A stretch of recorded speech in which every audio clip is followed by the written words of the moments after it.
Hey, I'm Matt, and we're going to talk about movies Okay. today with Kai. Yes, that's true. This is So first, episode before 3, I this believe. is 3, yes. And And today we have something a little different. Before so we get into one specific movie, we have a director as a whole and their influence, them as a their own beast.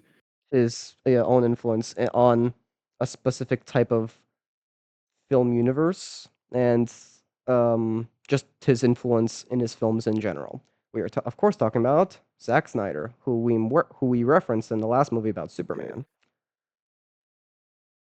Oh So, joy. yeah, do you want to go first on this, or should I? Because I have more to say Yeah, specifically, I'd say. mine will be more brief. I I don't like the movies I've seen from him.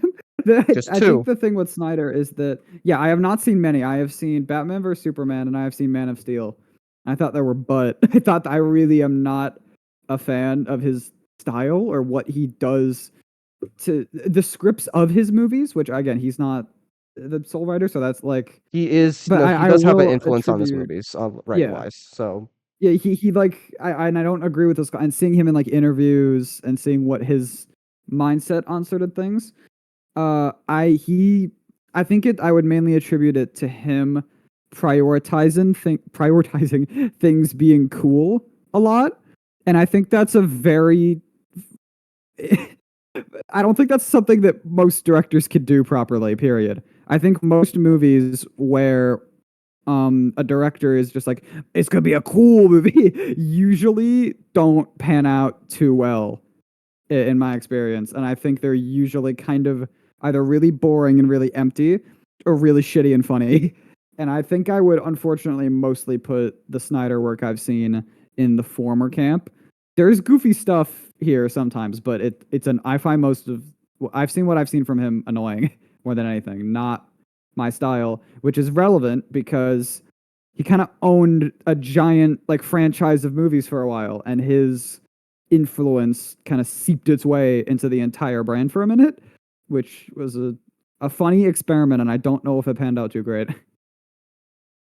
well, I guess I have a different interpretation. I'll say this. I will acknowledge that Zack Snyder's style is not for everybody. Quite far from it. And he made choices in his movies, particularly Man of Steel and Batman v Superman, that I understand why people got very angry. I very much do. So, I guess I'll start with this. He I'll give him this. He has a unique visual style. And in my opinion, his visual style is pretty cool, in my opinion. It looks nice. I always see the like these videos on YouTube where like it's going over the cinematography of like certain movies or just movies in general or like a certain director's movies. And I've watched the movies of Zack Snyder. I've watched those videos and I'm always blown away by this consistently really interesting and unique visual style. Slow motion doesn't always have to be there. I'll give him that. He doesn't have to make everything slow motion, but it's hit or miss for me when it comes to that aspect. Now, he's mainly a director, but he has had a very big influence on the writing style of his movies. So I think we need to clarify. Kai's only seen Man of Steel and Batman v Superman. I, on the other hand, have seen his most famous movie, arguably 300, which is a really good movie, and plus Man of Steel, Batman v Superman, and his Justice League movie, which is notoriously known for being at 4 hours long.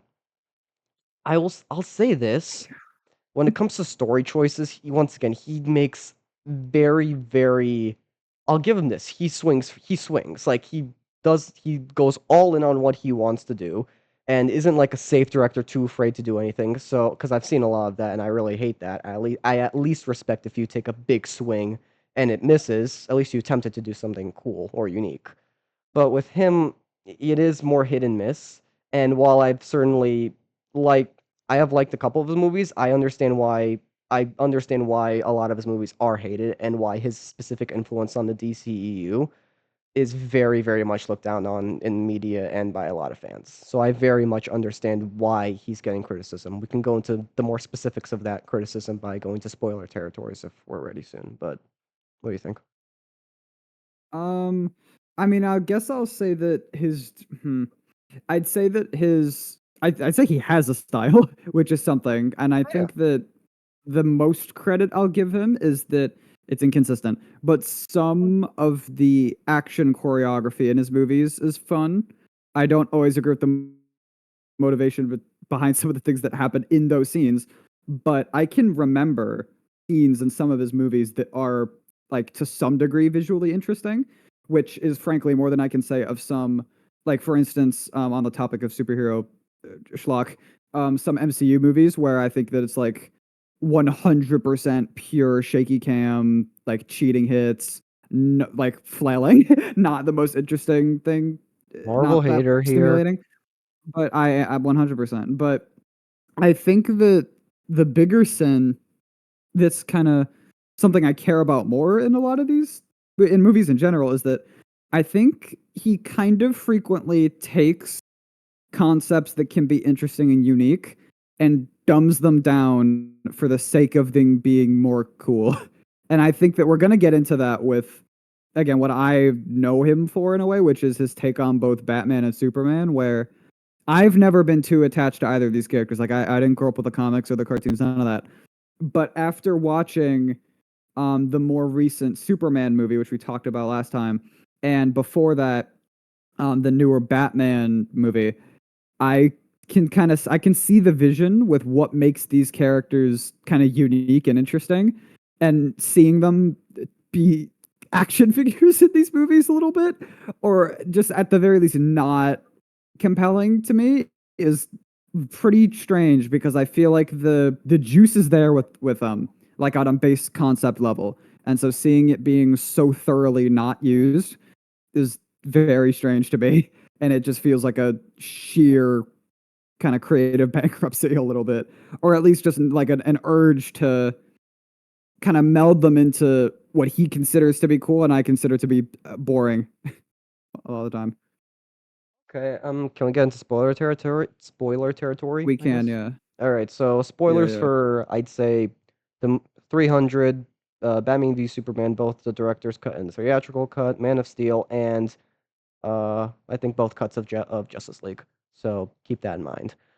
So I would disagree. Okay, I would agree with you once again on the idea of Batman and Superman. His interpretations on the characters are very different from sometimes can be very different from what fans would want to see. I guess we can start with Batman because that's personally I have I think I can see the clear disagreement there. Like with fans, not much. Superman is different. It's a whole different story with Superman, but I guess we'll start with his interpretation of Batman. I'll say this: Ben Affleck was, in my opinion, portrayed a very good Batman. Like acting wise, he portrayed Batman very well. His brooding tone, his physical presence, the way he fights, the way he's angry, the way he's brutal. Like if I were like in the street, like one aspect of Batman is like I love how the bat signal is always that warning in the streets. Like it's like in the new Batman movie, it's like it's not just a symbol, it's a warning that if they see that shadow, then they know then it might be him, it might be there to expect. And while I think Matt Reeves and The Dark Knight explore that a little bit more in a more interesting way, I still think Zack Snyder explores it a good amount in his Batman v Superman movie. The biggest problem I would say with Batman, and I think most fans would agree, is that he kills in Zack Snyder's movies. And when I mean kills, I mean he kills like a lot. He uses guns. There's this one scene where he's actually using a sniper rifle. He's just standing on top of a building, standing up with a sniper rifle. And and there's another scene that's arguably one of the most iconic in the movie where he's in a warehouse and he beats everybody up senseless, and it's a fun action scene. I think even you would think that the direction in that action scene is a lot of fun to watch Yeah. and cool and realistic. But yes, he also kills. And if anybody knows anything about Batman, they know that one of the most essential part of his character is that he doesn't kill. The no kill rule. If he kills, then he is no better than the criminal who killed his parents and left them in the alleys as an orphanage, as an orphan to suffer. And I think that's a very great and compelling aspect of Batman, and the fact that he just randomly kills like criminals on the streets and like with no remorse is just goes against a lot of what he is. But once again, at the same time, character wise, I would say Ben Affleck's interpretation is in my opinion, still not a bad interpretation of Batman. It's just that aspect of Batman really, really isn't good, and it wouldn't be bad if it was a small aspect, but like he really kills a lot of people in Zack Snyder's movies. So yeah, that's a big reason why fans are against that. I guess we'll go to you. What are your thoughts on his interpretation of Batman?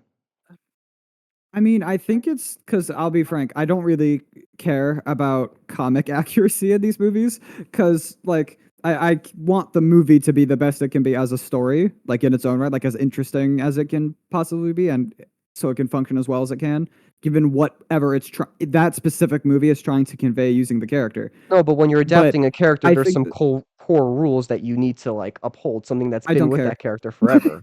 I don't know. I don't care. I honestly don't value that. I don't. What?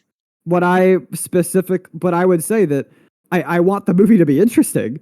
And I would say that these characters, the reason why I would say like the way that I would kind of validate that view on it of like keeping to these core aspects of it is more so because there was a specific intent with the decisions made with regards to these characters. They were designed and written in a specific way to convey something specific.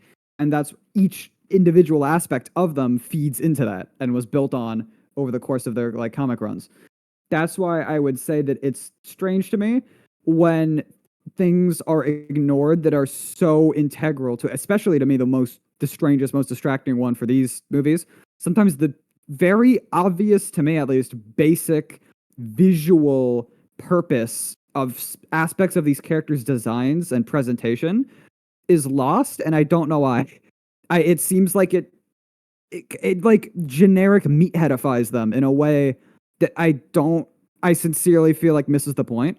For Batman, I will say the killing thing is funny because I feel like, correct me if I'm wrong, I feel like the base concept there is that, you know, his life was kind of wrecked by this random act of violence, so of killing, of taking a life, so he's kind of acting as a deterrent for that. Like the goal is to limit that, not Yeah. do the same thing The to an idea extent. is if he So does like that, that's kind of a if he funny kills, thing. he is no better than the criminal who killed his parents and left them there as an orphan Yeah. in the streets. But That's I'd the also basic say that idea. my association with I feel like that now this seems kind of self-explanatory to me.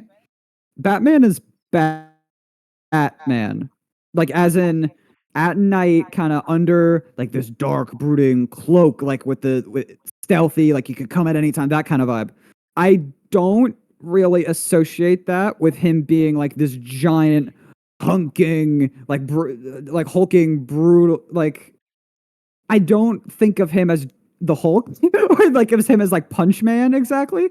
I would think of I feel like the visual language of the character is more so this like blends in like the at any time like if some criminal were to like look to their side and see like a shadow being cast from a building they could be like oh shit is that like that fear is in their heads. That's what's deterring them from doing stuff as much as the actual physical threat of Batman.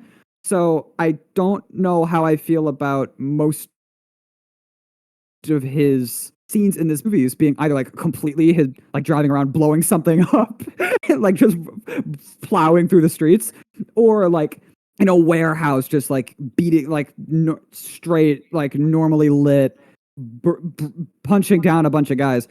I understand like trying to emphasize the threat of him, like physically. Like he needs to have some presence in order to have that fear factor. But I feel like that other aspect of it was like completely lost. And to me, that's like what separates Batman from other superheroes. Is that like from a really basic design standpoint? Is like because he's a bad like he's stealthy at night. I I don't understand betraying this. It seems really like integral to the presentation of the character. I don't understand what the direction was with that. Disagree to an extent. I think Batman in the at least in the comics and like throughout his like runs, like is supposed to be peak human level. And I think I do agree with Zack Snyder on the way the like he should be physically intimidating. Like there should be that physical intimidation aspect where you see this guy, you're afraid of him. That's like what he is in the comics at his best. Like he's peak human level. He's like trained with ninjas for Christ's sakes, and he's like knows every martial art and all that stuff. But and I do think the physical presence is kind of what makes Ben Affleck's interpretation unique.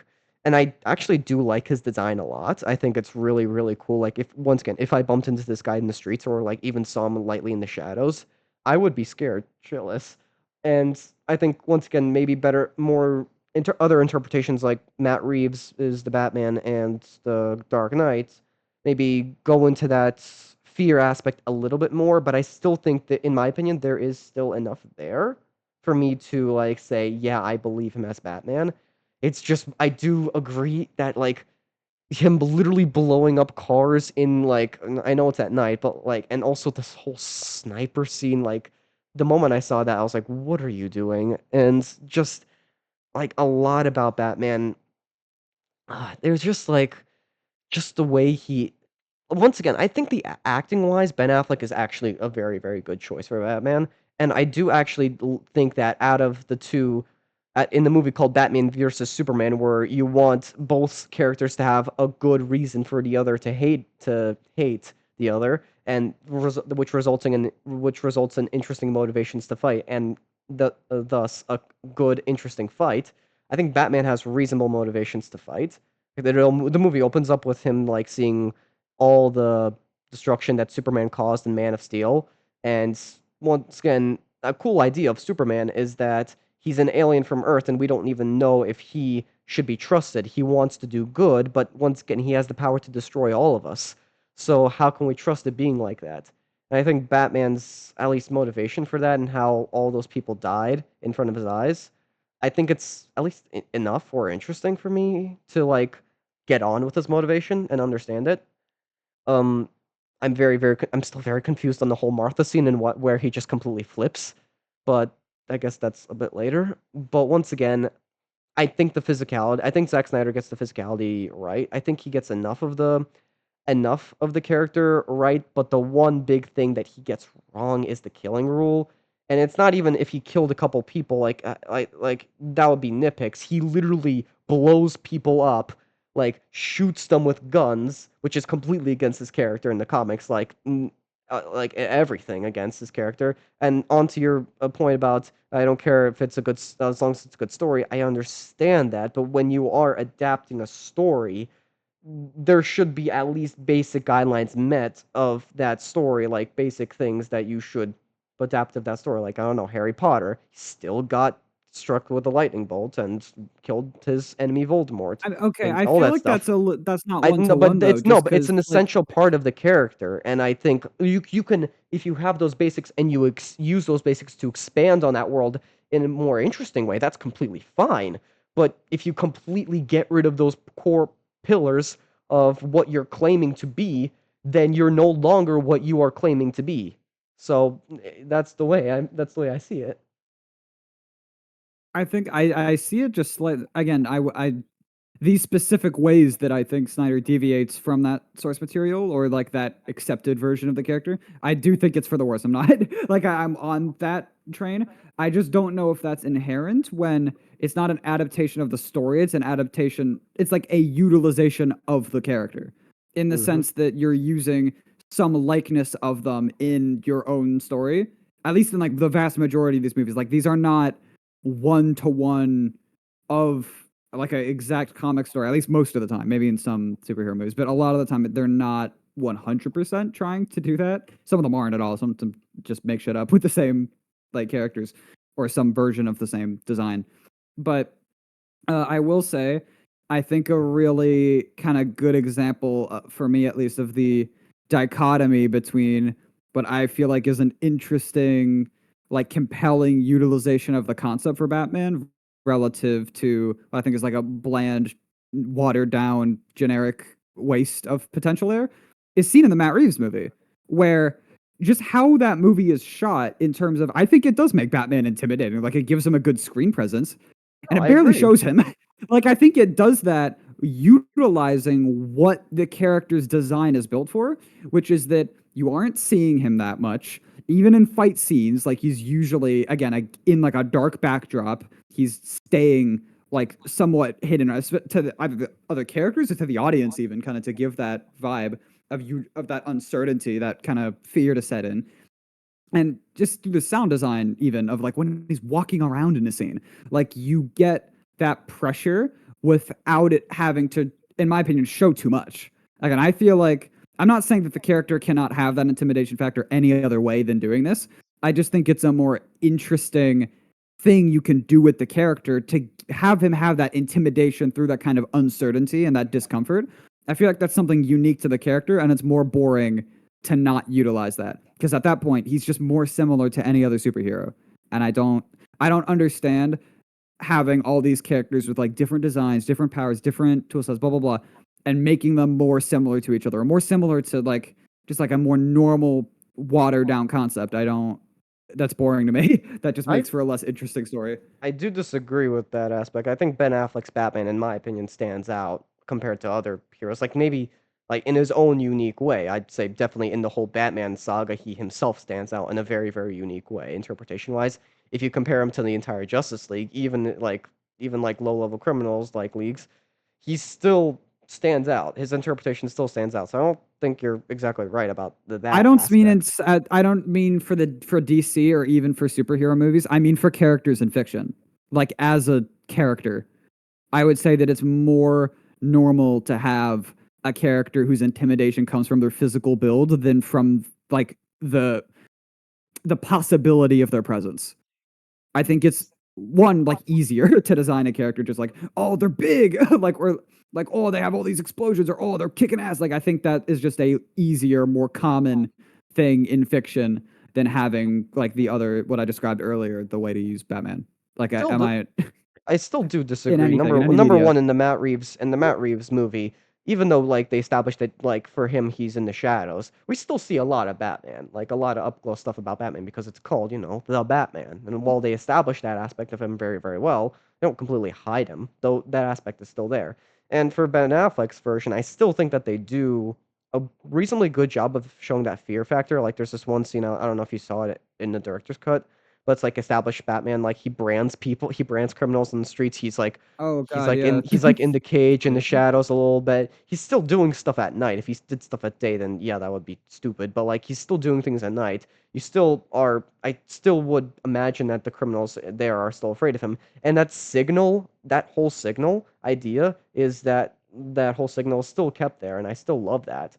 His armored suit is different, but it's for the purpose of fighting Superman. So I do accept that. And once again, his whole I guess idea is that he literally represents man in this battle against Superman. Like he cannot accept a world where Superman is that powerful and that good. I remember one decent line Jesse Eisenberg's Lex Luthor said, "God is either all good and not all powerful, or all powerful and not all good." I think Batman understood that, and as he said, if there's a 1% chance that he can turn against us and destroy us, we have to take that with absolutely all seriousness. And I still think his motivation to kill Superman is still pretty. I still think it holds up on his own. Um, I did hear a good interpretation of if he didn't kill anybody at all in the movie, and if he was convincing himself to kill Superman, his first actual kill, number one, because he's not really an alien, but ultimately the movie like culminating in that idea of him technically first killing his first kill, I think that might be actually pretty interesting. But once again, he kills a lot, and I do think that actually goes against the character quite a bit because I think like just him holding guns is just not something Batman does at all. The entire idea is that he doesn't need guns, he has the shadows, and I still think that the branding aspect of what he does is still pretty good. Like he reminds criminals of what happens when they do criminal stuff. I think it's a bit different and sometimes weird. But yeah, I do still think that once again my only problem with him is that he kills just so much. And yeah, because as a whole he is still very very smart, which Batman is. He still is very very capable, which Batman is. He still is very very well acted and very very physically built, which Batman is. So, I don't know. I still think that Zack Snyder's specific interpretation of Batman is honestly not that bad, but that's just me, I guess. Yeah, I don't know. I think my standards are higher when it comes to what you could do with that character specifically because of Matt Reeves' Batman. Like again, my association with him, not just like out of my ass because I like that movie more, but like just considering the base concept level of his like design and backstory. I feel like having him set as like more contemplative, like more hidden, like less relying on pure physical strength, more relying on his wits and his presence rather, or the fear of his presence rather than just his physical place. I think that's a more interesting take with the character. I'm not saying that like the things he does in the Snyder movie are strictly always like lacking a logical explanation within the story. I'm just saying it's more boring. I'm saying it's just less interesting, just as a character. I'm saying I do not find him as engaging to watch as I would the Matt Reeves version, and even like it's just other things you could do with the character rather than that. Say this about Zack Snyder's version. Like I was still engaged with the characters. Like the overall story still bugged me out, but as a whole, in my opinion, the characters themselves are well acted and themselves not like actually pretty well developed. But he just, in my opinion, just doesn't have a good story at times, and or like tries to do too many things at once. I guess moving on from Batman, I will say I didn't watch Zack Snyder's Justice League, but I will I did say not. one important aspect of that movie is that he's a really great leader on the team, and I think the way he moved on and the way he used his wits and physical build to build the Justice League is really really interesting, and I think once again Ben Affleck does a great job in that movie, and just yeah, I don't hate his interpretation of Batman. I'm not as like crazy as other fans, but I do acknowledge that keep that like not just like highlighting, but like expanding on the no on the killing stuff is really a lot of against what Batman really stands for. But yeah, so I guess we can move on with Superman. I will quickly say because you mentioned Zack Snyder's Justice League. I'm never watching it. I'm not even saying that it's like devoid of anything interesting. I wouldn't know. Having a movie that's 30 minutes longer than The Brutalist with no, except without an intermission, and it like I do not get. I am not gonna assume that it's on that it's like attempting to be as interesting or as subtle. No, that is an insane ask for like not worth that. I do not. I don't think any movie should be like 4 hours no intermission. Even if it was like God's gift to movies, I think that is. I think there's a problem if it's that's what's being like asked of, and if that's somehow, I don't think that could be justified. Really, I don't know if a 4 hour block of movie for like us that kind of story can be reasonable. I don't see it. I don't really understand. Personally disagree coming from someone who actually watched the movie. That was a big concern I had when I like looked at the movie description. I was like, wait, it's 4 hours long? No way. And plus, I already saw the story in like the inferior Justice League by Joss Whedon, and it was shit. So I didn't really know how it could be done better. But I'm actually going to go on a like whim here. I think that the pacing of that movie is very, very good. I was very surprised at how well it was paced, how well I kept up with the story, and like by the I kid you not, by the 3 hour 30 minute mark, I genuinely did not know it was 3.5 hours. I criticize Zack Snyder a lot, but like pacing wise, he did a really, really good job, and I was very, very invested in the story and the characters. I'm usually always invested in his characters, but this time he actually had a good story. So once again, I really, really, really loved it. That being said, once again, his last 30 minutes do drag on of just a little bit, and that's where you really start to feel the 4 hour mark. And he has some scenes that I just don't think are that great, but still, I think that movie is genuinely great. And once again, this is coming from someone who does critique Zack Snyder a lot. But yeah, no, like once again, that movie's just great in my opinion, and the pacing is a very good reason why it's great. So I would have to disagree with you a little bit. One day, Kai, one day you'll watch it. I no, I literally, you would have to pay me. I can't. I don't even have 4 hours for Zack Snyder. I can't. I It's, can't do it. I can't. it's Zack Snyder. Come on, he's good. I And already know I don't like his movies, and this is 4 goddamn hours. There's no. I I can't. I can't I understand. will say the one thing that did bug me throughout the whole thing was the aspect ratio. For some reason, it was really, really small, and it didn't even come out in theaters, so it didn't even justify it. Oh, So fun.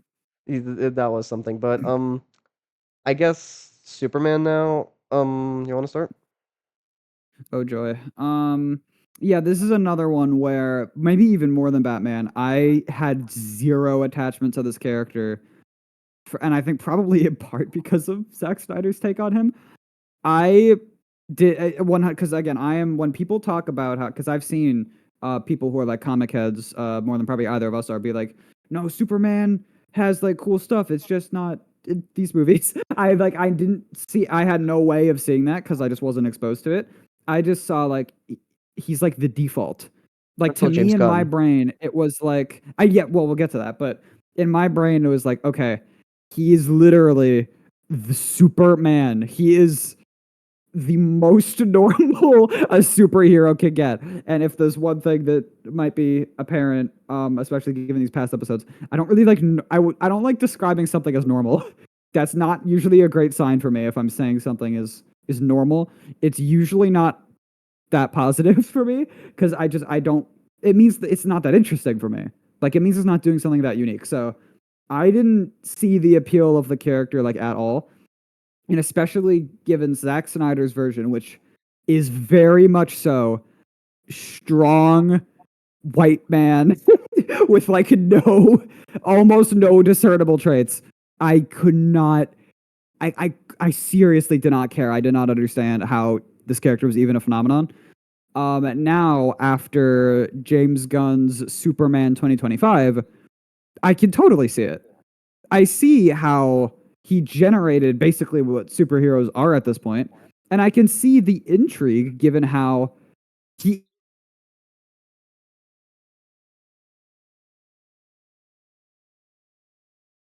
because he's not a human at all, and that feels like kind of the core that gets super integral part of him is that he's not.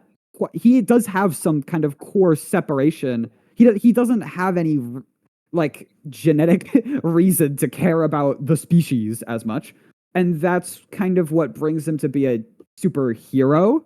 Is that he kind of what leads him to do that despite him not having that inherent connection, and just how he navigates the world, giving his separate, not his embodiment of people as much to me is the interesting thing for him, but his differences from them and how he kind of that isn't what he lets define. That's not what defines him in a sense.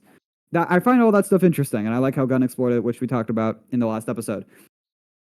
With Snyder's version, I'm sorry, you can make him look like Jesus as much as you want, or like you can put him in that position and try to have that visual kind of representation. Super I Jesus. don't care. I don't care. I seriously, there. This has been done to death so much. This is It's Super such a Jesus. Come on. normal.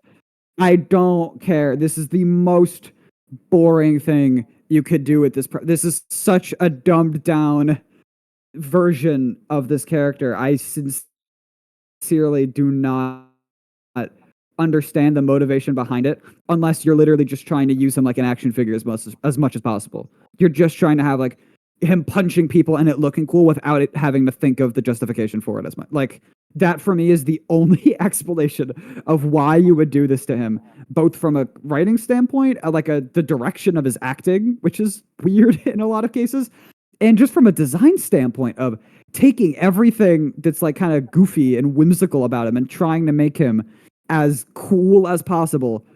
That isn't I don't think that's like the most interesting thing you could do with him. I think that's like such a boring take on him, and I just do not find it interesting or stimulating in any way. So I disagree on a couple.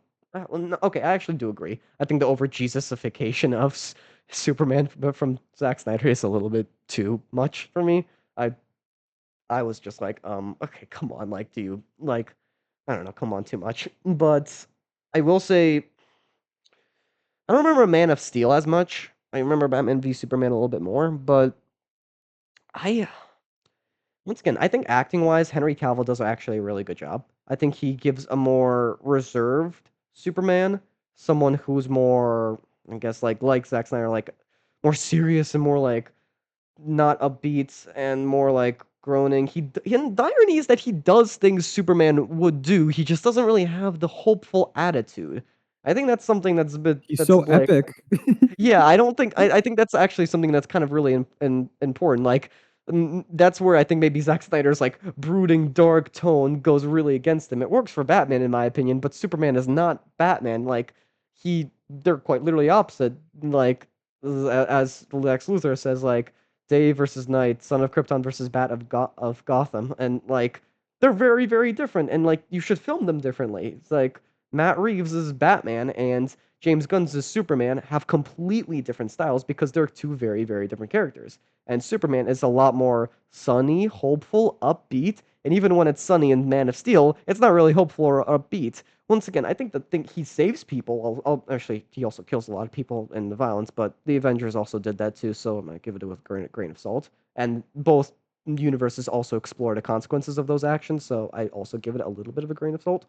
But yeah, he does save people. He does do things Superman would do. He's just a very, very depressing version of him that I think is not very accurate at all. And it doesn't really enhance his story a little bit more. I actually think that in Justice League, in Zack Snyder's Justice League, he actually gets a more hopeful attitude, despite getting a darker suit. But like his attitude is a lot more hopeful. And like when you hear Superman, when you see Superman coming, you're like, oh my God, Superman, he's here. Yay! Like that's the kind of hopeful attitude. You look up in the sky and you're hopeful, and with Batman, you look in the shadows and you're scared. Two very very different things. It's not like with Superman at all. And like oh that whole Africa scene and that I don't understand at all. Like I get it with like Lex's whole corporation, but like too much Zack Snyder, too much. But before anything else, the biggest problem I think and most people had with Batman v Superman in general, the biggest problem wasn't even Batman's killing rule. It was that they killed Superman off at the end with a very, very rushed Doomsday, might I add. Like Doomsday is just some monster that like was created from goo and could kill Superman. So when they kill Superman at the end, you don't feel like you witnessed a loss. You feel like you're just kind of pissed because mainly for the reason that if you're setting up this giant cinematic universe with these main characters supposed to be like the heads of the universe, you don't kill arguably the biggest character in that universe in the second movie. That makes no sense, like at all. It's like even if it's emotionally powerful or anything, it just doesn't make any sense at all. And like, I get it; it's involved in Batman's motivation for the Justice League movie, but like, you need to be smarter than this. Like, not just from like a storytelling perspective, but also like business telling perspective. You need Superman more than for the future, so people will go watch your movie. So why kill him off in your second movie in your cinematic universe? It makes no sense. So that's like once again a story choice that I do not understand why Zack Snyder made. So yeah, that's my critique of Superman. So what do you say? It's just like it's seriously you said it before where like it you can when you have these two movies that we now have that are like such good encapsulations of like I don't want the pronunciation of these characters and what like they represent like what tone comes out of them. Like if you were to try to build the tone of your story around what these characters like are presenting, that's what you would get basically. It shows how like it gets to the core of them well, and it shows the interesting aspects of them.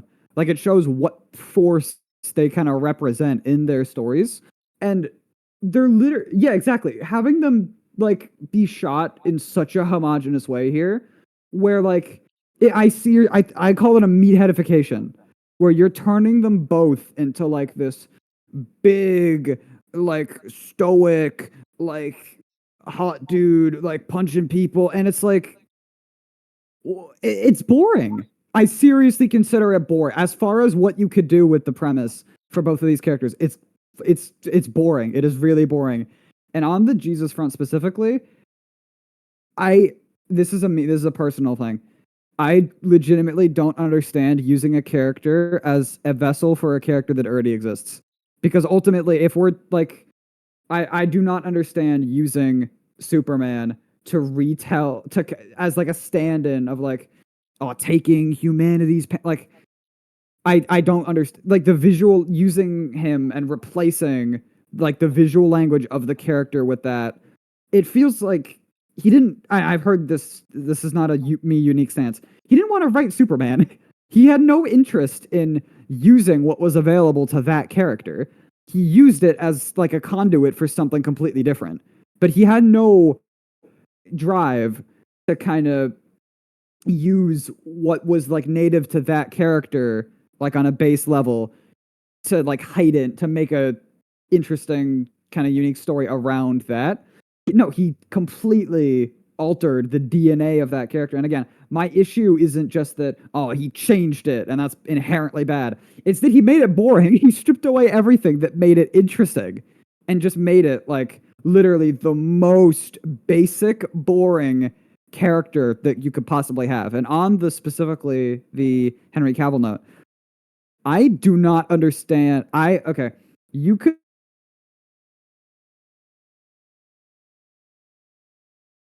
interpret this way. Frankly, I haven't seen these movies in a billion years, and I won't argue with it because I don't remember. But my experience with that, the presentation of that character and the way he was directed, was in like almost every scene he was supposed to be like as cool and handsome as possible. Like a lot of his expressions, I've heard it described recently. I think it was on Sardonicast. Was I describe it as him mewing? He was mewing in like every scene where like jaws clenched, eyes forward, like calm stare. Like the goal was to make him as appealing on a super base level as possible, rather than having him be like emotionally like relatable in any way, which again, I don't know why you would do that with a character that is like built on inspiring an emotion that he does not like need to, that he has no obligation to in people. Like that is, to me, that I feel like that's the base level, like what he's doing, like just from a design standpoint and a concept standpoint. So like eliminating that as much as possible and trying to eliminate that as much as possible in your movie with that character, I don't know what you're doing. And it's not fun. I don't find it fun. I don't find it interesting. I'd describe it as bad, if anything. I blame that more on the direction, I guess, ironically, than the acting. I still think Henry Cavill was actually a Oh pretty yeah, good true. choice for Superman. I think he, in my opinion, Oh, it wasn't like, the and casting. Yeah, that's true. yeah, no, I think he what he was able to do with Superman, like the way he maybe not like I think his calm mode worked at times mainly because of him. And when he did get emotional, which he did a lot, like it was really, really, really cool. And I think that like the interesting actually the maybe I'm interpreting this the wrong way, but maybe the interesting idea is that in Batman v Superman, the entire world is trying to make Superman go darker and kind of push him to prove to everybody that he is not what he says, that he is not this good, decent alien that genuinely wants to protect people, that he is an evil, dark, like being that wants to destroy the world.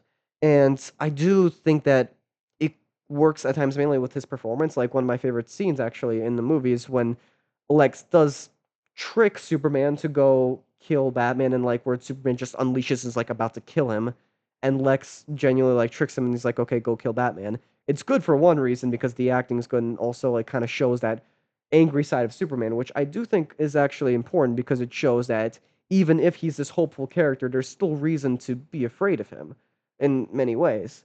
So I do like that aspect. I also don't like that aspect because it kind of forces Superman to fight Batman not because he wants to, but because he's forced to, and therefore his motivation to fight Batman isn't well established and therefore isn't interesting. So for that reason, it's not very good. But also just his emotions. So I do think Henry Cavill's interpretation of Superman is honestly pretty good on his level.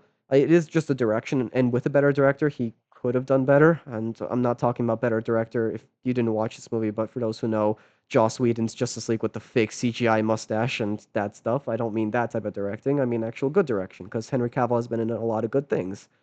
But yeah, that's my ultimate point on Superman. Once again, I agree with you. The Jesus thing is too much for me. I just think that's like actually, I do disagree with you on one aspect, which is that if you're going to have a character represent or embody as like another character, or like kind of be a metaphor or an analogy to another character, like plenty of great stories can be tied to like roots of like Shakespearean like characters like Hamlet or Macbeth. So I disagree on that aspect. Maybe you want to go specific on what you're trying to say there? No, yeah. I'm not saying that the character is inherently boring because they are mirroring that in some way. I'm saying that purposefully trying to make your character mirror that like as much as possible in when you have a a unique, different concept on your hands, I think is just a more boring direction to take it. I don't know why you would consciously try to do that.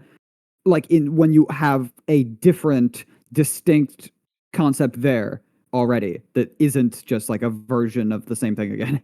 That's what I mean. I'm not saying inherently the character is boring because he like is kind of like you could take him as like an analogy for that. That's not what I'm not saying that inherently ruins like the character and means that they're not interesting full stop. I think it is a waste of potential to do that with Superman basically, or like if you were to do that with another like if you were to do this like, with Spider-Man, like I random I don't understand taking a character that has so much more to work with that like is not related to that and then stripping them down to that, because that's what I call it. I call it stripping them down. I That's guess my once issue with again, it. I guess this once again the Jesus aspect is like it's not okay. In Man of Steel, there is like a good amount of it, and like oh, once again, I just think it's dumb. Like I'm like why? But I guess to wrap this up a little bit, specifically with Zack Snyder's like interpretation of the DCEU, I think he had a unique vision, and I think that vision there were good parts to that vision. There were parts of that vision where I genuinely do think it could have worked. But there are also just inherent parts that I'm just like, no, that doesn't really work. Like once again, I still am against killing like the death of Superman in the comics is one of the biggest events ever. There's a reason it's called Doomsday because this character that we have seen in so many runs and so many different like interpretations and in so many different like stories all culminating with this one terrible title of Doomsday. And I love how it's like an alien melted like of in all fairness, the character isn't perfectly established in the comics, but he's intimidating. He's like a force to be reckoned with. His primal objective is to kill Superman, and you actually are afraid that this time Superman won't make it. This time he might actually be dead, and when he is dead, it's terrible. You see the whole Justice League, every character that you've gone like to love and respect being there because of that single symbol being gone. It's like spoilers for the MCU, but like when Iron Man dies, it's we've been following this character for so long and it's a justified ending because he dies on his own terms, but he also dies in a way that makes sense and is a way to be mourned in a way and also a symbol in many ways.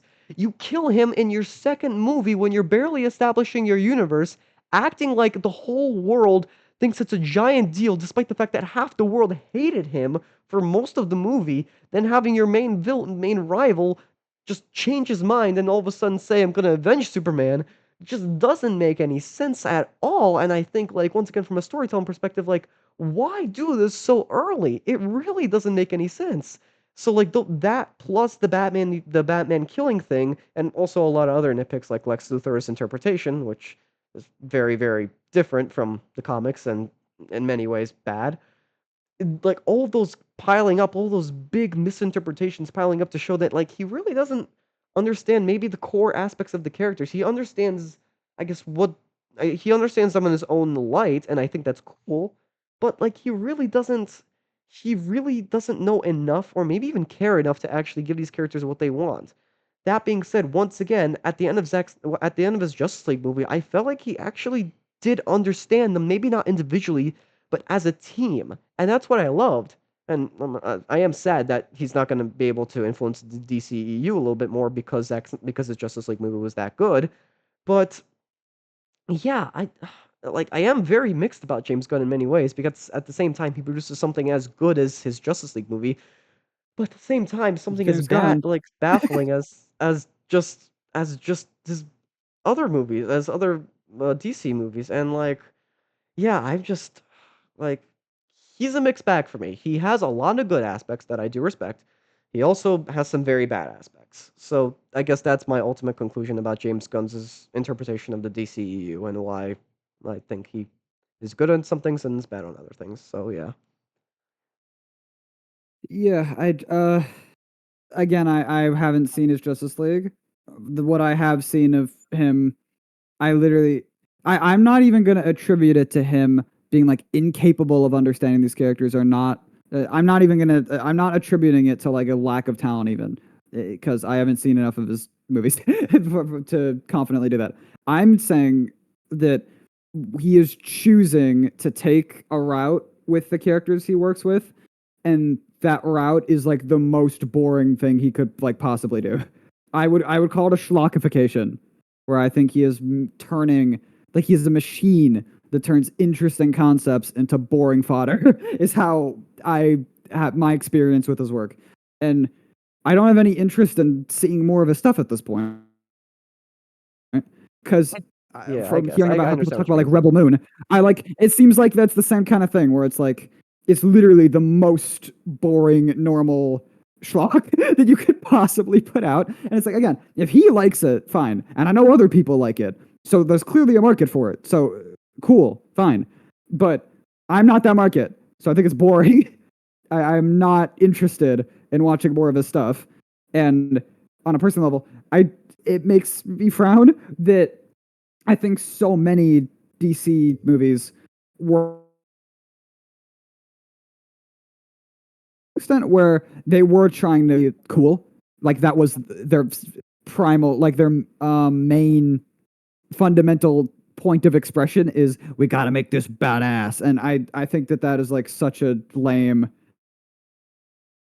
have with like a movie most of the time, and especially with some of these characters that like could represent something more interesting. So I'm not the biggest fan of how that went, and I do think that it is Zack Snyder's like decision to do that that is what kind of caused that to happen. So yeah, not my favorite thing to have happen because I'm not personally I'm not interested in what he does with these characters. I don't want to see more of it. I if he's gonna keep making his own stuff with that kind of direction, then fair because obviously people are into it.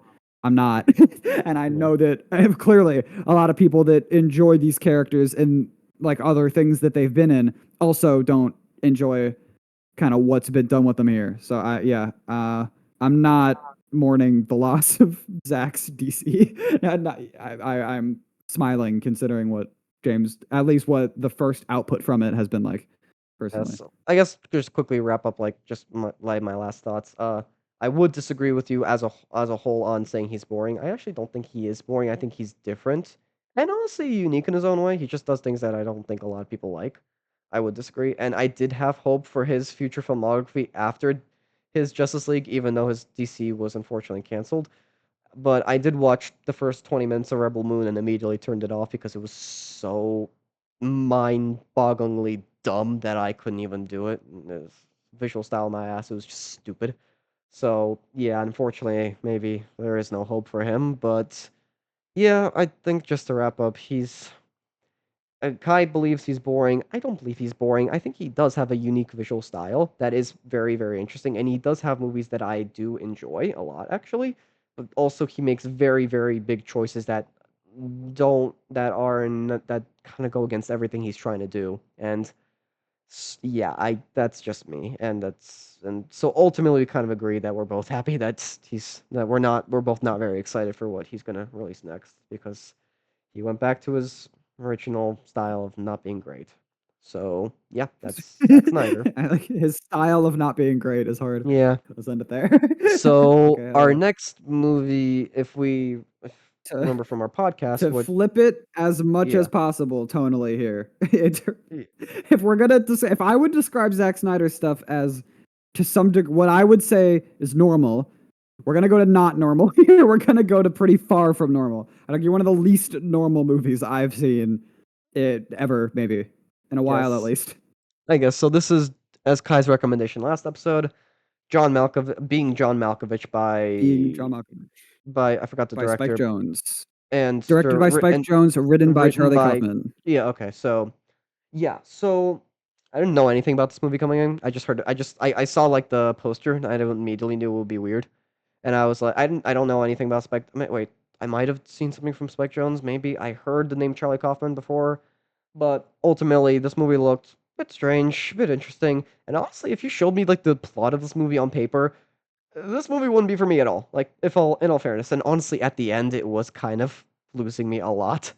But just as a whole, oh wait, we forgot to rank the Zack Snyder things, or do we Oh, want I to do don't that? care. Oh my god, I haven't seen them in like a million. Holy sh. Bro, I don't care. I'm giving both Batman v Superman and Man of Steel a 1 out of 10. I don't care. Okay, maybe I not. don't. I won't give them one Couldn't out. give a shit. I give them a. I give them a.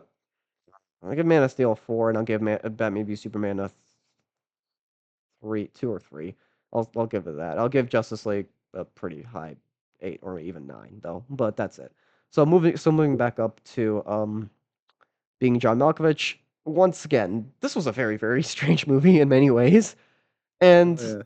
I like that. I like movies that go strange, and I like movies that take big risks and explore an idea that is pretty interesting.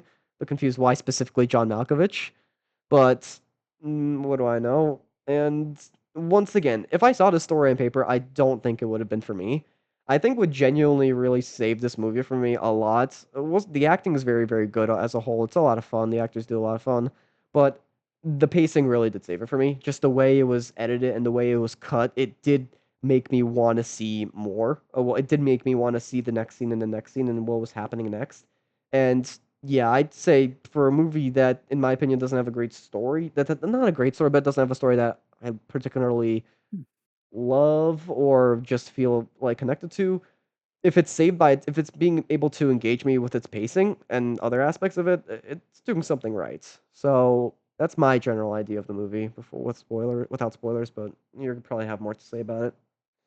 Yeah, probably. So, in the when I was recommending this movie, I accidentally said that it was directed by Charlie Kaufman before correcting that it is directed by Spike Jonze.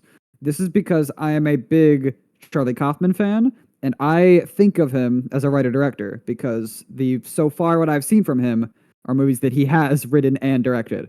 So I, in my mind, associate him with that his kind of style and his influence over what he works on. However, in this case, he is the writer here, and I still kind of usually for like any movie, I would if I'd say it's a blank movie, it is the director movie. Like if a Ridley Scott movie is a Ridley Scott movie, like a James Cameron movie is a James Cameron movie.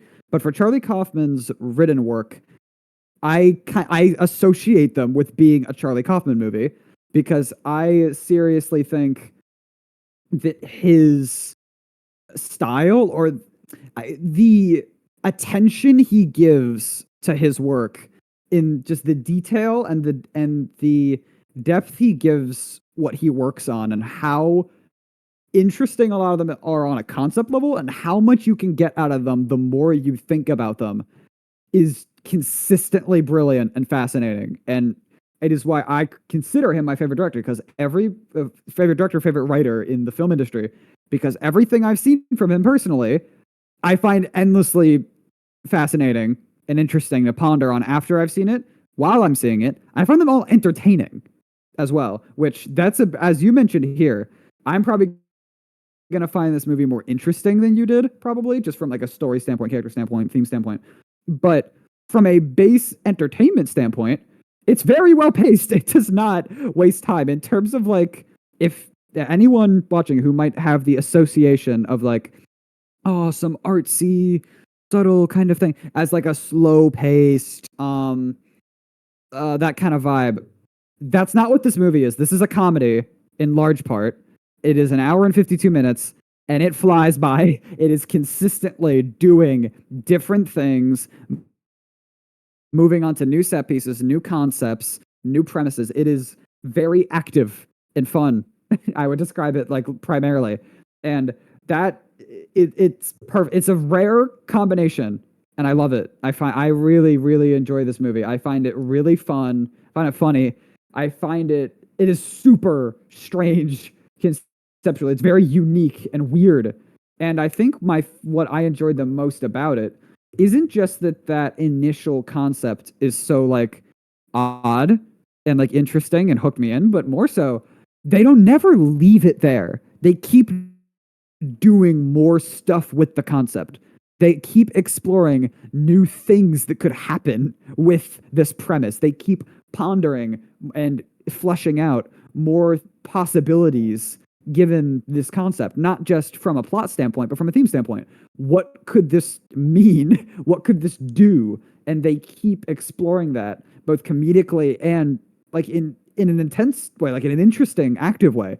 It's this movie's very fun and it's very. I'm still thinking this is another one where I'm not gonna know exactly what it's trying to say for a minute. Probably there's a lot being done. This is how every Charlie Kaufman written film works, where I'm not gonna catch everything on the first viewing. Absolutely not. It's not gonna happen. Even like I'm thinking of ending things. I'm not confident I even know everything that movie's trying to do because it is super densely packed with detail and in a way that I'm never going to get all at once. But especially this movie, it's still a fun experience apart from that because it is very strange, it's unique, and it has a lot of energy. It's fun. It's a fun time. So I'd put it. So, I get why people. I'll say this. I'll get why people like you like this movie a lot. It's very very strange. It's very very out there. It's very very unique. So I understand that actually.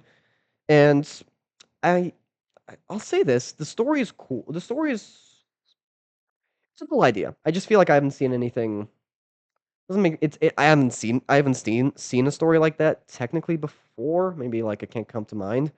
Or maybe other movies were inspired. Other movies that I do know were inspired by that movie, but as a whole, it's an interesting story.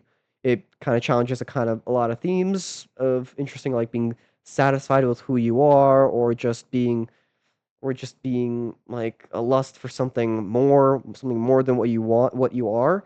And I do find that interesting. But I have, in all honesty, seen a lot of movies like that. I think let's say this. I don't think I liked any of the characters. Like, performance-wise, they were cool. I feel that. And conceptually, they were cool. But like, I didn't feel very invested in any of them. Like, I didn't want any of them to really succeed. Like, there were no characters that really liked. And for some movies, it can work. I guess maybe that's what this was trying to do. But like, this movie, like the characters just didn't make any sense. And at times, I mean, it's like they made sense in certain aspects, but just as a whole, I didn't really like any of the characters. And once again, maybe that's the point. I will say this, and maybe we can go into a little bit of spoiler. I don't know if this is exactly spoiler territory, but well, it isn't. Let's And play it safe and say non-spoiler thoughts for now before we go into spoilers because a lot of things I just happen have a here. big statement to make I about the really movie. want people no, but I want people to go in blind. I will say so before. Well, we can put the spoiler warning now. If Yeah, again, no, I big no, recommend what? it. If you like weird shit, you'll like it.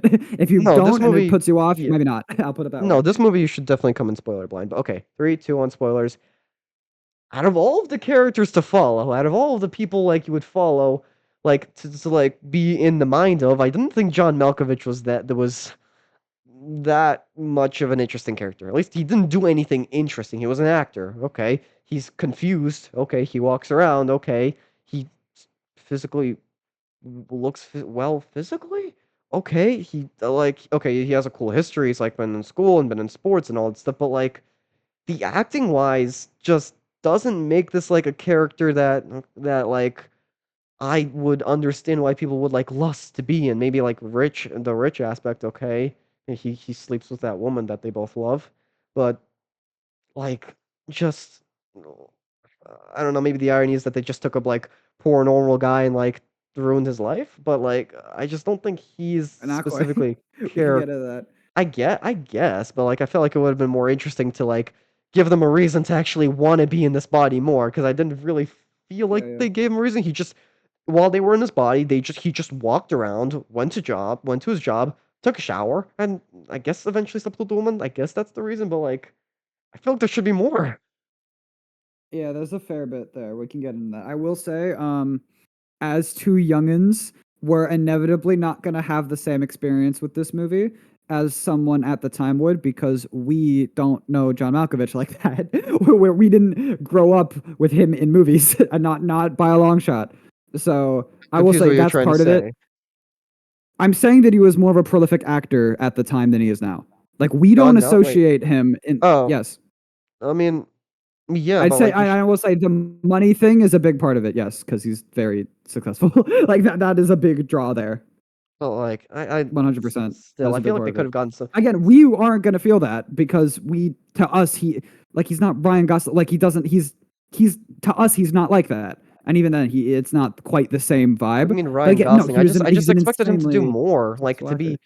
to at least be more active. Like, imagine being an actor. Like, if he was maybe like, I think here's a good idea. But if he was like maybe a cocky guy, an arrogant guy that just did what he wanted and took what he wanted and like had fun while doing it, then that would kind of be cool. But he's just bland here. He doesn't do anything. He's shy I'd say and all there's a that bit of stuff. a reason for that. I think I have a few things that come to mind there. I'll say one thing that definitely pops in my head, and this was kind of what I love any movie that makes me feel this way personally, where it was both fun, but after I took a second to think about it, I was like, this is a horrific nightmare. Actually, that's the idea that popped Yeah, into my head because he's effectively, we're in full spoilers now. He's effectively getting like raped and his body stolen against his will, like completely in a very in a way that he can't even recognize at first because like, he's getting like subliminal messaging like in the back of his head that he can't even recognize to do things like against his normal state. I think the entire movie he has his agency utterly taken away from him. We don't really see him being his own person through the entire movie. He literally is getting his head like basically burrowed into and taken over through like the whole course of the movie. There's almost no time in the movie where he's in a normal state, and I do think that that's part of it. Makes him like to me at least a fun kind of combination of like I think that if he was like the super like haha like cocky like peak attractiveness like movie star, then like super like douchebag kind of vibe. Like if they went too hard on that, I think it could make it like goofy maybe, but I think it might take away from that slight like awkwardness and that comes from like that sympathy with the base concept of getting your life completely just demolished, utterly out of your control. I think it helps that he's not that they don't lean into that aspect of it too much. That said, the one scene in the movie that I've seen clips of before I watched it that I think was one of the most fun parts of it for me. Just was like cool, like interesting, and visually like stimulating. Was the scene where he went into his own head and just only saw himself. Like everything in the world became him to him. When he looks into his own head, that's all he sees is Malkovich. Was really fun just visually, like from a scene standpoint, and had like it was goofy. I've never seen something with that energy before, but it was telling that to him, the only things in that scene were his face and like they're not really any personality. It was grafted onto everyone, but just his iconography and it being kind of posh and it being like a neat, like delicate, like fancy, wealthy kind of. Those are the only when he looks into himself. That's all there is, and I think that's a really potent, fun visual metaphor. I really like that scene. It was short and sweet, and I think it really helped kind of deliver what they were going for with him. I will definitely say, yeah, he's not the most interesting person in the movie. Frankly, I don't think he has to be. I think his existence as a conduit for the other characters to show their own personalities. there's I no think all he reason needs for to the, be my is my what he biggest is problem is there. like this doesn't seem like just doesn't seem like there's much of a reason for them to want to be in his body. That's the only problem I really have. That's a big problem I I have with wouldn't him, say and that. I really don't see that much of a I'd say they reason. give everyone a pretty big justice. I'd say that. I mean, frankly, some of the characters didn't even know, like, really know who he was before this. Some of them aren't like movie heads; they would have no idea.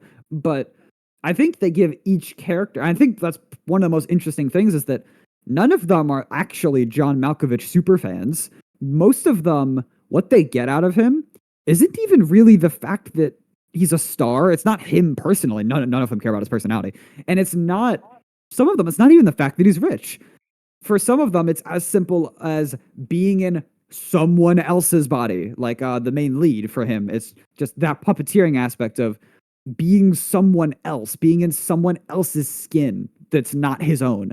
And for the female, that's one of my favorite elements of the movie was Cameron Diaz's character, weirdly ahead of its time in a way, just conceptually of her, because something like this isn't technologically possible even. It's like such a foreign, interesting concept of her kind of being in like a man's body in a way that can't isn't achievable. Like it's not like a VR like in a more personal. kind of hard, like deep way than is a thing in most movies, and that kind of triggering that realization for herself is fascinating. And again, that could have been basically any guy, but it being that, which I think that's something fun, is that for her, it's not even that it's him necessarily; it's just that experience. And then for Catherine Keener's character, it is again, it's not his personality. God no, it's just that status, basically. It's just that, I mean, hell, for part of the movie, it's not even, it's just something different for it. Like, it's not even just John Malkovich, it's other people being in John Malkovich. She doesn't even appreciate him by himself. She has no in him why it's when it's just him. None. She literally sits there and waits to have sex with him until someone possesses him, because that's not what she gets out of him. So yeah, I agree that it's, yeah, no one sees anything in his personality because that's not the focus. He barely even has one. They get something just out of the premise of him, or the premise of the movie, more than him as a person. And because of that, I don't really mind that that's like an aspect of his character. I'd say it's probably kind of important thematically that he's stripped down to such a basic level of where he's barely even gets to be his own person. He's like a tool more than anything. He's a conduit for other people's imaginations. I say that's basically the premise of the movie as a whole, is that no one cares about his privacy, no one cares about the ethics. They just want the experience of whatever they get out of being someone else, or being someone rich, or being someone with that blah blah blah. I think that's fun. That's fascinating. I'd say that's like the whole premise of the movie. So I don't really mind it being kind of a character or actor that we wouldn't associate with as much of a bombastic personality. I think it's fun. I love it. Hmm. I understand what you mean, though. I will say, in terms of characters not being like, you don't want to root for them. Oh, 100%. They're all kind of bastards. Like, no I one get is that. consistently likable at all. Not at all. Not in the slightest. But even like No, I guess like that's I true. understand that even in like even like in shows like Game of Thrones where there's a lot where most of the characters are like characters you don't really love. There's still like some where you can kind of guide and like that's does it right. I feel like I kind of like the aspect of like all these characters being completely unlikable. It just kind of makes me feel like not really. It kind of just makes me numb to their actions. It's like, oh, okay, they're doing something new that's bad, and like, okay, what's new? I will say I do disagree with the John Malkovich going into his own portal. I was kind of disappointed with that scene because it's actually a really, really cool idea in my opinion. Like when I was like seeing the setup, I was like, oh, that could actually be really, really interesting.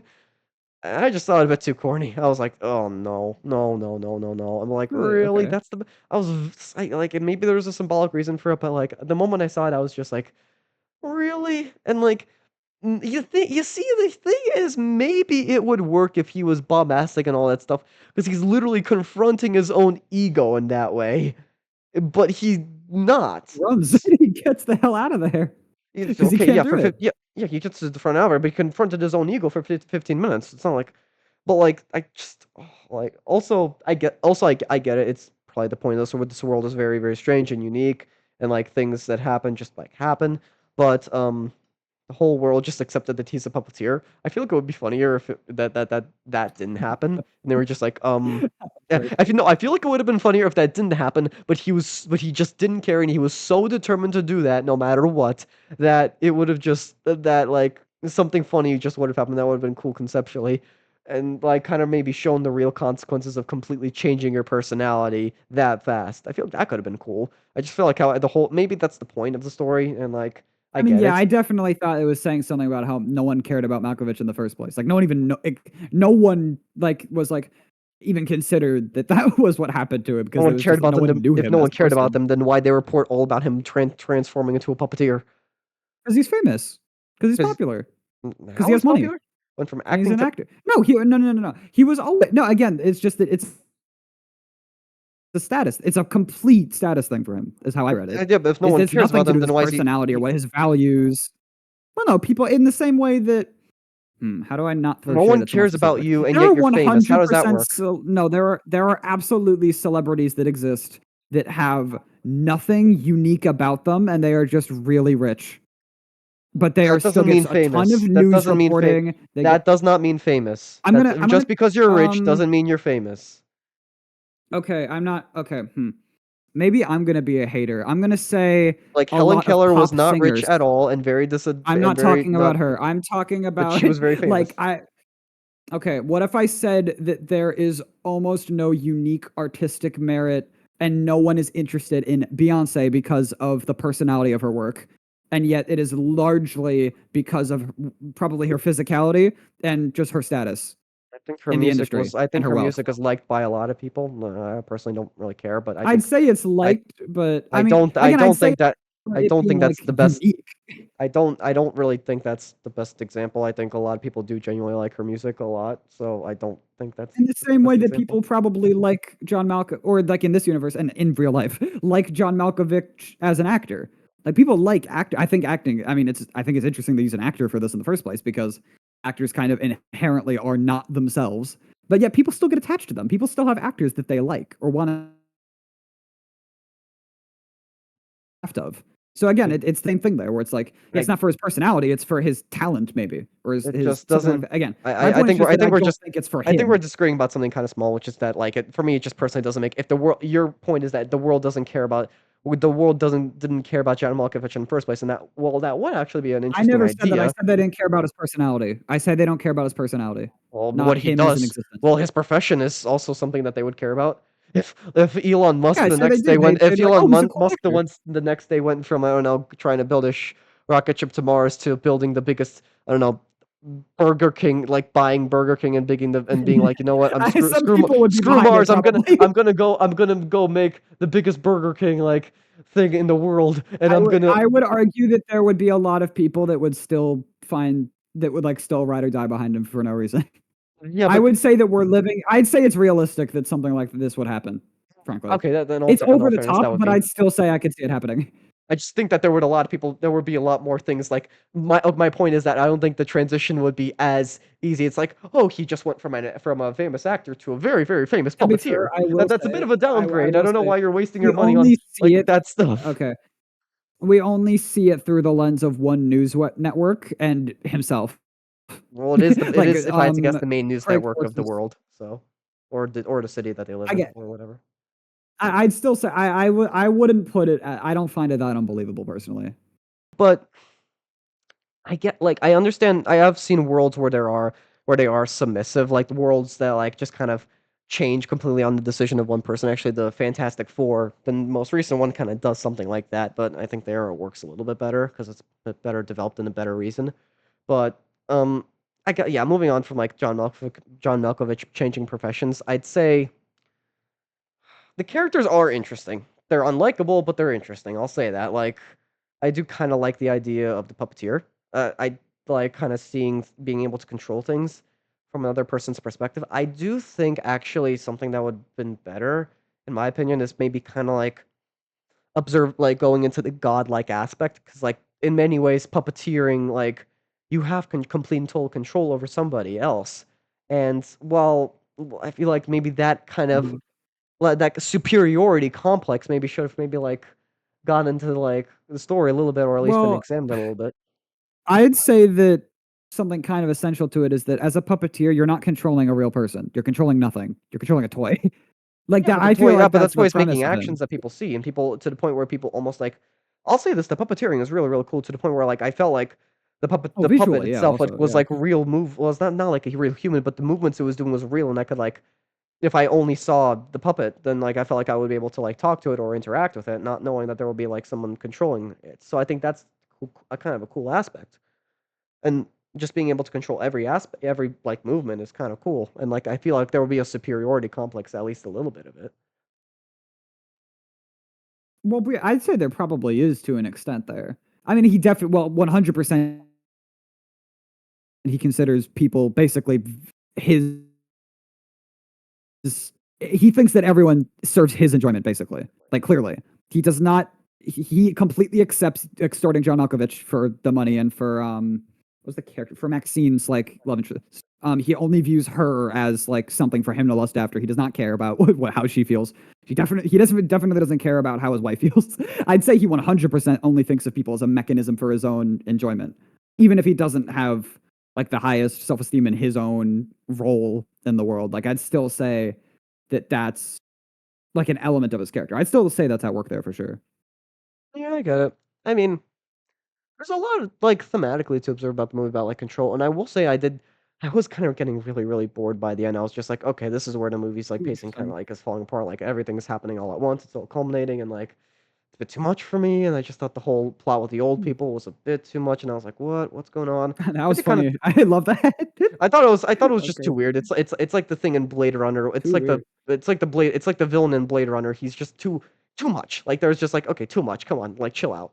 But I will say what kind of saved it a little bit for me, just a little bit, was like the very very ending, knowing that he's now in the daughter, which is That was actually freaky. It that was freaky, yes, but kind was of disturbing. freaky and disturbing. And I'm actually looking back on it, realizing that shit, is he gonna like grow older? Is that as the daughter grows older, is he gonna learn how to control her and then get revenge on the I thought parents? that part of the implication was that because remember how they said cause they said earlier in the movie how like the reason why you need to switch bodies before a specific time is because then you'll just go into the offspring and then you won't Oh be able to yeah, control that anything. whole You'll just be in thing. the backseat. So I thought That the implication there was that it's the opposite. He's like stuck forever. Like he's never gonna be able to control anything. I thought that was a I didn't fun pay attention callback to to that how stuff. I just earlier that's fair. Yeah, I just But saw it as there's like a very, very strange world building that I was like, okay, this might be important later, but like no, but I was I getting tired I liked at that point. how that went back to him earlier saying how consciousness is a curse, where it comes to a point where he ends up where that's all he has. All he has is what he's considering a curse as, which It's cool. again it kind of goes to show how he doesn't value what kind of makes him a person. He doesn't value what makes a person in general. I feel like a huge element of the movie is that most of these people don't care about what makes them people very much. I'd say maybe a wider point of the movie is that people don't really value their own individuality as a concept. They value their physicality, like their bodies, their like pleasure, blah blah blah. But they don't care about their personalities, about what makes them human. They don't get fulfillment out of that. And I think that's a really fascinating. It's kind of funny just with all the rest they take it, and kind of sad and disturbing concept. And I really like that felt to me like the kind of the basis for pretty much all the story. And I think that's a very real, like a very like I could feel that, and a very like interesting premise to like or thematic idea to build the story off of. I love that aspect of it. And that's why But you I should can watch see how it makes it and less that's why you should relatable, watch though. The I feel that. Substance. We'll get there. We'll get there. You'll get It's there tricky. eventually. Because that movie has I've seen like that movie every has scene. It's very very tricky similar themes, and it interprets it in a very very interesting feministic angle that I do think you'll actually find very very interesting. And for some reason, this guy's just been pushing it off for because I don't I've know. seen every scene. It's because I've seen literally every. This is the problem with popular popular current movies is that they'll be plastered everywhere, and it's like impossible not to see things, Have you seen especially every like scene the of things people Honora? consider the coolest part of it. No, I haven't. All right, there we If you are. want to Let's go. recommend, if you want to recommend it, you can. But maybe you could recommend something we both haven't seen. Forgotten No, concept. most of the movies I am gonna recommend are movies I have seen actually, but like only Oh, because I come on. Okay, okay. no, trust me, because I do want your perspective on them. So, but Okay, we'll okay. edit this part out, by the way. Um, No, we don't know. That's valid. No, that's we can keep that in. Why okay, not? fine, if you want. Never Just mind. our perspectives on this. So I guess maybe just to maybe wrap up my thoughts on the movie. Um, there's a lot there that I do like, and once again, it is paced very, very well in the first like 3/4 of it, where I am actually like do really want to see what happens next. The characters are unlikable in a very, very fun aspect, and it's all over the place, but it's a lot of fun to watch. And I guess and like also it has some interesting messages, and also the ending message I kind of do find cool. Like ultimately, he's ultimately punished to like watch this relationship for the rest of his life. So I kind of find cool. But yeah, as a whole, I just felt like it kind of lost me by the end. And once again, I think the whole idea of John Malkovich, I feel like they could have just done that a little bit better since like the movie is literally called Being John Malkovich. So I feel like it should have been at least a bit of a more unique experience, at least at the beginning, to get us to understand why they wanted to be John Malkovich so bad, not just because he was rich or all that stuff. But yeah, It's an interesting movie. I guess I would recommend it to people who like weird movies and To want to have weird their mind people. boggle want their weird people like you. But no, it is an interesting movie to like examine and to kind of break apart. I once again think it kind of like overruns itself by the end, but the themes and ideas of it are very very interesting. So I'd give it mm, flat 7. Flat 7.